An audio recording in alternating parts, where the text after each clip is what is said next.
I'm Ken Hendricks. Welcome back to Shooting the Bull. Today, I want to talk to you about what is the purpose of your farm. It's a big deal, and it's easy to get swept up into trying to be just like everyone else. I've done it. Everybody's done it. See, 25 years ago, my dad had 35 to 40 head of cattle. He worked a daytime job in the school system, came home in the evenings. We worked cows once, twice a month. That was what we did. Cows were a side hobby. You checked them, you made sure they were fed, you put up just enough hay in the summer to make sure that got taken care of. We did whatever we had to do to get it done, but it wasn't a full-time job. Now, if you're trying to make it that way, it's probably costing you money and not breaking even. Back then, it was a tax write-off.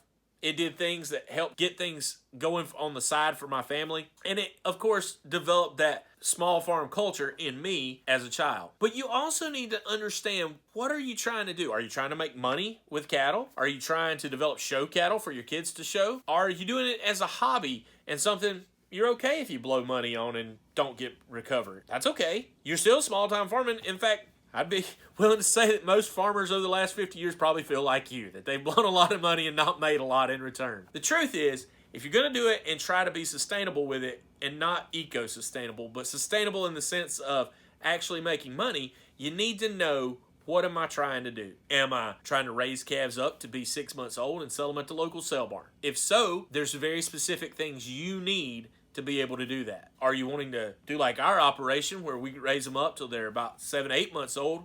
We wean them, put them on feed for 2 months, and then sell them as a value-added calf at a special sale where they get a little bit of a premium and we make a little more money off of them, as long as feed costs don't go through the roof. So there's more risk, maybe more return some years. Maybe you're somebody who wants to raise out 4 or 5 of your own every year, feed them all the way out till they're ready to slaughter, and then sell them to some local friends and family. If so, again, different kinds of animals are needed for your goals.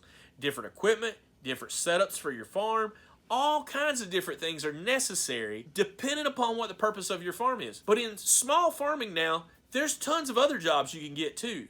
Maybe you want to become a specialist at artificial insemination. It's something that's scary to a lot of farmers, but it's information that's super useful now. You can learn how to do AI.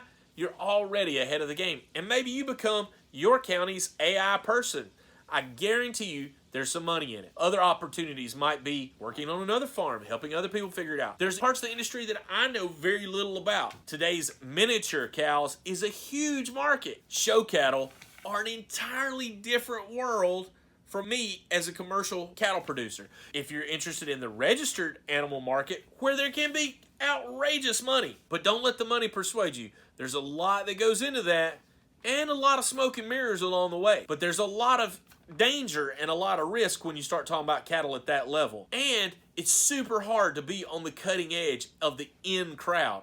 Some people do it really effectively, but you better know your goals. It's easy to be a commercial producer like myself and get caught up in trying to get some high EPD, great bloodline registered bull that's not going to add a bit of profit to my bottom line. Sure, my calves may be a little bit better foundation. So first thing you need to do is sit and write down, what is it my farm is trying to do? Am I trying to raise replacement heifers for other people? Some of you may be asking, what's a replacement heifer? Well, a replacement heifer is a heifer that's developed for somebody to buy or to retain into your own farm and make mama cows. You want them to be good mamas with good milking habits. You want them to keep easy and not need tons of feed.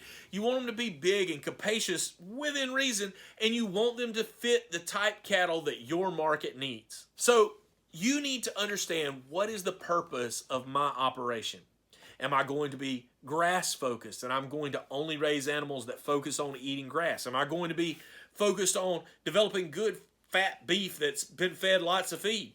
Nothing wrong with either one of those. They just have different purposes. They have different input costs, different output costs, and all kinds of different development procedures to be able to be effective in those things. If you can write down what your purpose of your farm is, it can go a long way. Now, some of you are like, well, I just want to do whatever works. Well, I've been there and done that. And the problem is, if you're trying to split 3, 4, 5, 6 ways, you're not going to get very far. You would be better off to focus on one specific thing. Instead of trying to raise your own replacements and also sell commercial and do all these things, forget keeping your own replacements. Sell everything and go buy a few. I promise you'll be better off trying to go buy some and make a herd that way than you are trying to do 15 different things at once. We learned these lessons the hard way. You don't have to believe me. You can learn the lessons the same way. But these are mistakes I've made along the way and I'm still trying to dig myself out of. We're focusing on certain things and moving our herd a very particular direction. But you need to know what your purpose is and what your goal is, because if you don't know your purpose, then you don't know how to functionally build and structure. I don't know what's on your heart or what your wonderful mind has come up with to be able to enjoy the small farm lifestyle. But I'll guarantee you this, if you can nail it down and get a clear picture of it, it'll help you go a long way. Thanks for shooting the bull. Thanks for shooting the bull.